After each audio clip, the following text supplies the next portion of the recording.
스탠포드 대학교의 심리학자 윌튼 미셸 교수 연구팀이 3세, 5세 어린아이들을 대상으로 마시멜로 실험을 했습니다. 저희들이 너무나 잘 아는 실험이지 않습니까? 마시멜로를 아이들에게 주면서 지금 먹어도 되지만은 선생님 잠깐 다녀오는 10분 동안 다녀올 건데 그때 먹지 않으면 그 마시멜로를 하나 더 주겠다, 아니면 더 하나 주겠다, 이렇게 하고는 선생님은 자리를 비웁니다. 그러면 어떻습니까? 실험의 순간 아이 중에는 10분을 꾹 참고 기다리는 아이도 있고, 여러분 유튜브 영상에 보면은 책상을 두드리면서 몸을 뒤틀면서 참는 아이들도 있고, 또 반대로 유혹을 견디지 못하고서 그 자리에서 마시멜로를 먹는 아이들도 있었습니다. 이 연구를 통해서 미셸 교수 연구팀이 결과를 발표했는데요. 나중에 성장하는 것을 보니까 굳은 의지를 발휘해서 마시멜로의 유혹을 받지 않고 인내하면서 기다렸던 애들이 학교 성적도 우수하고 똑똑한 학생으로 자랐다는 것입니다. 그런데 이런 실험 결과에 대해서 많은 학자들이 반대 이론을 제시했습니다. 그들의 주장은 이것입니다. 마시멜로에 당장 손을 대지 않고 천국 가는 그 의지가 있었던 아이의 의지에 대해서는 정말 칭찬받아야 되겠지만, 그것이 10년 이후, 20년 이후에 그 인생의 성공을 예견하는 결정적인 징표라고 해석해서는 안 된다는 것입니다. 특히 아이의 가정 환경이나 또 경제적인 여건, 부모님의 교육 등을 고려해서 많은 차이가 나는 실험이라는 거죠. 예를 들면 가난한 환경에 자란 아이들은 장기적인 계획을 세우지 못하고 단기적인 보상을 바라기 때문에 두 번째 마시멜로가 약속되지 않는, 보장되지 않는 불확신 속에서는 눈앞에 있는 그 마시멜로를 고민할 것 없이 먹어 치우는 것이 더 나은 결정이라고 하는 것입니다. 마시멜로 실험이 전혀 근거가 없는 것은 아니지만은 그 결론을 가지고 너무 심각하게 받아들이지 말라고 했습니다. 지금 이 마시멜로 실험과 똑같이 이 실험이 우리에게 주는 진정한 의미는 무엇이겠습니까? 우리는 이 마시멜로의 유혹 앞에서 첫 번째 마시멜로뿐만 아니고 두 번째 마시멜로 가지고 먹고 싶어 한다는 것입니다. 우리 인간의 삶에는 여러 가지 유혹이 도사리고 있습니다. 마찬가지로 우리 신앙생활에도 여러 가지 유혹이 도사리고 있습니다. 신앙생활을 방해하는 온갖 유혹들이 너무 많아요. 첫 번째 마시멜로, 두 번째 마시멜로, 세 번째 마시멜로. 참을 수 없는 유혹이 우리 앞에 있습니다. 오늘 하나님께서 우리에게 주신 신명기의 말씀은 모세가 가나안 땅을 앞에 두고 이스라엘 백성들에게 한 번 더 하나님의 말씀에 귀를 기울 것을 권면하는 말씀입니다. 특히 오늘 본문 신명기 13장은 우상 숭배로 사람들을 유혹하는 자들을 경고하고, 또 우리가 어떻게 이런 유혹에서 벗어날 수 있을지를 구체적으로 가르쳐주는 말씀입니다. 신앙을 유혹하는 사람들은 어떤 사람입니까?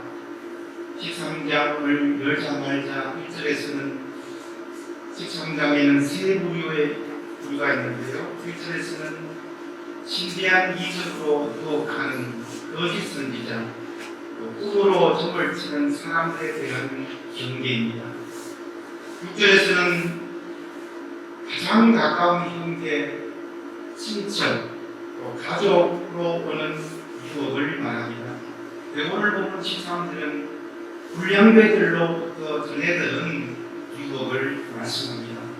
13절 말씀 보시면 너희 가운데서 어떤 불량배가 일어나서 그 성읍 주민을 유혹하여 라고 말씀하죠. 불량배들의 유혹으로 한 성읍 전체가 우상 숭배에 빠져가는 그 가능성에 대해서 경고를 하고 있습니다. 이런 사람들이 어떤 유혹하는 말로 다가옵니까? 13절 말씀에서 너희 가운데에서 어떤 불량배가 일어나서 그 성읍 주민을 유혹하여 이르기를 어떻게 유혹합니까? 너희가 알지 못하던 다른 신들을 우리가 가서 섬기자. 뭐라고요? 가서 다른 신을 섬기자. 하나님 몰래 다른 신을 섬기자. 이렇게 유혹합니다. 하나님 말고 다른 신을 섬기자는 것은 신앙의 유혹입니다. 이스라엘 백성들은 신앙 공동체로 하나님만 섬기는 것으로 하나님과 계약을 한 계약의 백성입니다. 다른 신을 섬기는 것이 어때라는 유혹을 거짓 선지자로부터 또는 심지어 가족으로부터 또는 불량배로부터 듣는다는 것이에요. 오늘 보면 이런 신앙의 유혹을 받을 때에 어떻게 하라고 합니까? 그 유혹의 근원을 뿌리 뽑아라 라고 말씀합니다. 어떤 식으로요? 15절 말씀에서 그는 마땅히 그 성읍 주민을 칼날로 죽이고 16절 말씀에서도 그 성읍과 그 탈취물 전부를 불살라 17절 말씀에서도 그는 이 측면한 물건을 조금도 손에 대지 마라. 마땅히 전부 조금도 이런 부사를 사용해서 우상 숭배의 유혹에 대한 철저한 경계를 말씀합니다. 마땅히 죽이고 전부 불사르고 조금도 손에 대지 말라는 것은 우상 숭배만큼은 어떠한 관용이 없다는 단호한 말씀입니다. 본문에서 말씀하시는 조치가 조금 가혹한 것처럼 보일 수도 있습니다. 하지만 하나님과 계약을 한 믿음의 공동체에게 하나님에 대한 신실성이 사라지면 그것은 아무것도 아닙니다. 너희는 내 백성이요 나는 너희 하나님이라. 그것은 상호 계약 관계입니다. 이 상호 계약을 일방적으로 파기하면 그 파기의 책임은 계약을 깬 사람에게 있는 것입니다. 예수님도 신앙의 유혹에 대해서 강하게 대처하기를 말씀했습니다. 마태복음 5장 산상수훈에 나오는 부분인데요. 마태복음 5장 29절 말씀에서 내 오른눈이 그로 죄를 짓게 하거든 그것을 어떻게 하겠습니까? 떼어서 내버려라. 신체의 한 부분을 잃는 것이 온몸이 지옥에 던져지는 것보다 더 나았다. 30절 말씀에서는 내 오른손이 너로 하여금 죄를 짓게 하거든 어떻게 하라고요? 그것을 찍어내버려. 신체의 한 부분을 잃는 것이 온몸이 지옥에 던지는 것보다 더 나은 10대로 육체의 일부를 잘라버리라고 하는 문자적인 의미는 아닙니다. 우리의 눈이라고 하는 것, 우리의 손이라고 하는 것은 유혹을 받는 첫 관문입니다. 그렇기 때문에 그것을 찍어버리라고 하는 말은 인간을 유혹할 수 있는 것은 무엇이나 그 시초부터 완벽하게 제거하는 말씀입니다. 어떻게 저희들이 이렇게 단호하게 신앙의 유혹을 물리치면서 대처하며 신앙생활을 할 수 있을까요? 오늘 보면 마지막 18절에서 저희들이 유혹의 늪에서 빠져나올 수 있는 방법을 구체적으로 세 가지로 요약합니다. 첫 번째로 하나님의 말씀을 들으라고 하십니다. 18절 상반절 말씀인데요. 내가 만일 내 하나님 여호와의 말씀을 듣고 라고 말합니다. 듣는다라고 하는 이 단어는 신명기에서 계속해서 반복되는 말이에요. 들으라 이스라엘아, 들으라 이스라엘. 듣는다는 것은 하나님의 말씀을 경청한다, 하나님의 말씀에 귀를 기울인다는 의미입니다. 그저 들리는 것이 아니고, 들리는 것을 듣는 것이 아니고, 애써서 노력해서 듣는 것을 말씀하는 거예요. 여러분 수능 평가 시험에 영어 듣기 시험, 국어 듣기 시험이 있지 않습니까? 그 듣기를 히어링이라고 하지 않고 리스닝이라고 합니다. 히어라고 하는 것은 그저 들리는 것을 듣는 거죠. 그러나 리스는 내가 무언가에 집중해서 그 집중하는 태도까지 포함하는 모든 행위를 통해서 듣는 것을 리스닝이라고 하고, 리슨 투 그러면 어디에 집중해서 듣다라는 관용어 아닙니까? 저희들이 말씀을 듣는 것도 마찬가지라는 거예요. 말씀을 듣는다는 것은 집중해서 듣는 것을 말씀합니다. 그 집중은 곧 순종으로까지 연결됩니다. 그래서 히브리어로 듣는다라고 하는 동사는 순종하시다는 동사와 같은 동사입니다. 말씀을 듣고 그 말씀에 대해 순종의 자리까지 나아가는 것이 온전한 믿음입니다. 이 개혁교회나 지금 드리는 이 루터 교회 설교단을 보시나요? 여기는 교회가 아니기 때문에 강연장이고 그렇지만 교회 설교단을 보면 다 유종석보다도 높이 되어 있습니다. 요즘은 말씀을 듣고 그 말씀에 대한 순종을 그렇게 상징하고 있는 것입니다. 하나님께서 오늘 저희들에게 말씀을 잘 듣기를 원하십니다. 듣는 것이 중요합니다. 듣는 것도 그저 듣는 것이 아니라 주의 깊게 들어야 됩니다. 잘 들으려고 하는 나의 노력이 필요해요. 하나님의 말씀을 잘 들을 때에 우리가 죄인 것을 알 수 있습니다. 하나님의 말씀을 잘 들을 때에 결단의 기회를 가질 수가 있습니다. 잘 들을 때에 순종의 자리로 나갈 수가 있습니다. 하나님 말씀에 순종할 때에 비로소 유혹을 물리칠 수 있기 때문입니다. 두 번째로 유혹을 물리치기 위해서는 하나님의 말씀을 지키라고 합니다. 18절 중반절 말씀에 오늘 내가 내게 명하는 그 모든 명령을 지켜라고 말씀합니다. 여기서 지킨다고 하는 것은 이미 소유하고 있는 것을 빼앗기지 않도록 방어하는 것을 말합니다. 뿐만 아니라 간직하였으면 잃어버리지 않도록 이 말씀을 내 마음 안에 새기는 더 강한 의미가 포함되어 있어요. 가만히 보면은 대부분의 성도님들이 말씀을 듣는 데까지는 잘 하시는데 말씀을 지키는 데 어렵고 실패하는 경우가 많이 있습니다. 말씀을 들었으면 우리가 어떻게 됩니까? 그 말씀을 간직하고 지켜서 이것을 내 것으로 만들어내야 합니다. 간직하지 못하고 흘러내리면 말씀의 열매가 없어요. 마태복음 13장에 4가지 밭이 비유가 있지 않습니까? 길가, 돌짝밭, 그리고 가시떨기, 그리고 좋은 땅입니다. 물론 씨앗은 하나님의 말씀이죠. 이 비유에서 강조하는 것이 무엇입니까? 말씀을 지켜내고자 하는 힘이 그것에 따라서 믿음의 결심이 좌우된다는 것입니다.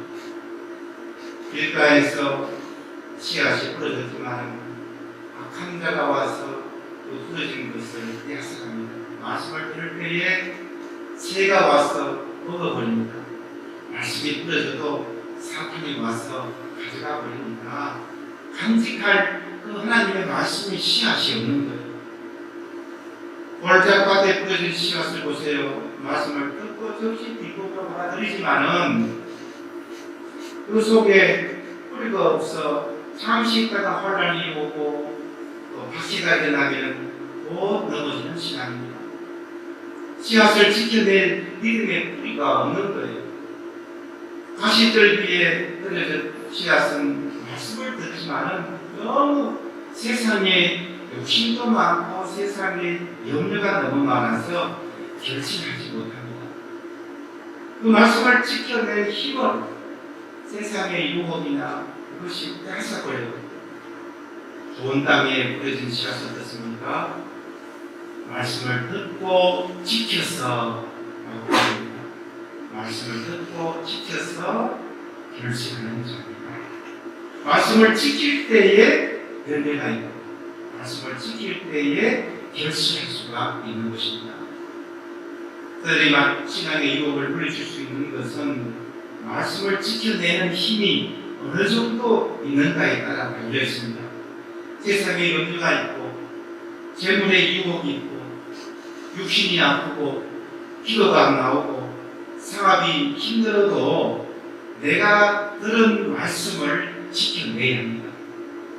이게 참 힘든 일이고 이것은 정말 우리 그리스도인들의 고통입니다. 하지만 우리는 말씀을 지키는 사람이 되어야 합니다. 말씀을 들었으면 이제는 지켜야 합니다. 머리로 혹은 가슴으로 마음판에 새겨서 이 말씀들을 지켜내야 합니다. 말씀을 지키지 못하면 유혹이 따라와요. 말씀을 지키지 못하면 믿음의 결실이 없습니다. 아무리 인생에 어려움이 닥쳐와도 말씀만 지켜내야 합니다. 그래야 유혹과 사고 이길 수가 있습니다. 어려움 속에서도 말씀을 지키고 인내로 믿음의 열매를 거두는 모두가 되시길 바랍니다. 세 번째 마지막으로 하나님 앞에서 정직하게 행해야 합니다. 계속해서 13절 하반절 말씀 보시면 하나님 여호와의 목전에서 정직하게 행하면 라고 말씀합니다. 여기서 말하는 정직은 옳은 것, 바른 것을 의미하죠. 윤리적인 그런 측면도 있고 동시에 종교적으로 하나님의 말씀을 성실하게 실천하는 의미입니다. 그리고 정직을 행한다고 하는 것은 도덕적으로도 분별력 있는 행동을 해야 함과 동시에 어떠한 위치에서라도 하나님만을 숨기며 하나님의 뜻을 행해야 하는 것입니다. 말씀을 들었으면 간직하고 그리고 그 말씀을 간직한 이후에는 그 말씀대로 실천하고 살아가야 합니다. 하나님을 의식하면서 이 땅을 살아가는 거예요. 저들의 삶은 하나님 앞에서 살아가는 삶입니다.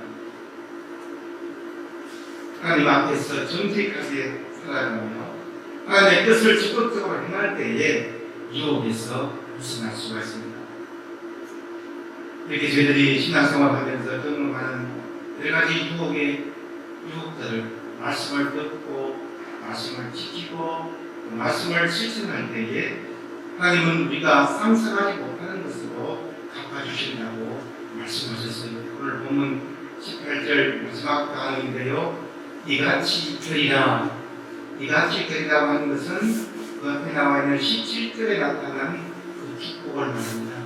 17절 말씀을 제가 읽어드리겠습니다. 너는 이 진멸할 물건을 조금도 내 손에 대지 말라. 그리하면 여호와께서 그의 진노를 그치시고 그를 긍휼히 여기시고 자비를 더하사 내 조상들에게 맹세하신 같이 너를 번성하게 하실 것이라. 아멘. 하나님께서 진노를 멈추시고 저희들을 불쌍히 여기시고 자비를 베푸시고 저희들을 번성케 하신다고 약속하셨습니다.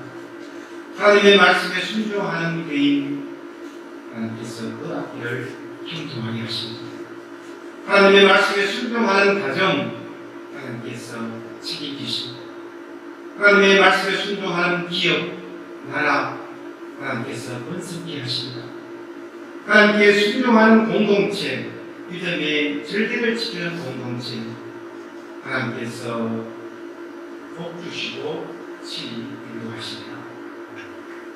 믿음으로 살아가는 것이 우리에게 부착 때가 많이 있습니다. 그래서 다른 것에 눈을 돌리기도 합니다. 그것이 우리를 더 풍요롭게 해주는 것처럼 보이기도 합니다. 첫 번째 마시멜로도 먹고 또 뒤에 있는 마시멜로도 먹고 싶은 유혹에 늘 사로잡힙니다. 그러나 하나님은 저희들에게 무엇이 올바른 길인지를 이미 보여주셨습니다. 주님은 좁은 길을 걸어가라고 저희들에게 말씀하십니다. 다른 길로 후회하면서 하나님에 대한 신실성이나 믿음이 약화되어서는 절대로 안 된다는 것입니다. 사랑하는 여러분, 지난주에도 저희들이 2023년도로 출발하면서 첫 예배 때에 결단을 했습니다.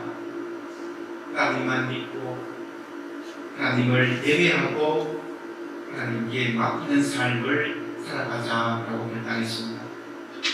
오늘도 마찬가지입니다. 하나님 말씀을 주의 깊게 들으시는 한 해가 되시기 바랍니다. 어떤 어려움이 와도 하나님 말씀을 지켜내는 우리 모두가 되시기 바랍니다. 올 한 해 하나님의 말씀대로 정직하게 살아가며 하나님의 뜻을 실천하는 우리 모두가 되시기 바랍니다. 말씀을 듣고 말씀을 지키며 말씀을 행할 때 오늘 본문에서 약속하신 형통의 복이 우리 삶의 가정의 직장의 자녀의 삶에 충만하시기를 주님의 이름으로 축원합니다. 아멘. 사랑이 많으신 하나님 아버지 은혜를 감사드립니다. 오늘 또 말씀을 통하여 새롭게 깨닫게 하시고 선하보다 귀한 이 하나님의 말씀을 잘 듣게 하시고 들을 뿐 아니라 뜻을 지켜내게 하시고 지켜내어 내 삶 속에 적용하며 하나님의 뜻을 실천하는 올 한 해가 될 때 우리의 삶이 오늘 본문에서 약속하신 그 축복의 삶으로 차고 넘칠 수 있도록 인도하여 주시옵소서. 모든 것 감사드리며 예수님의 이름으로 기도드리옵나이다. 아멘.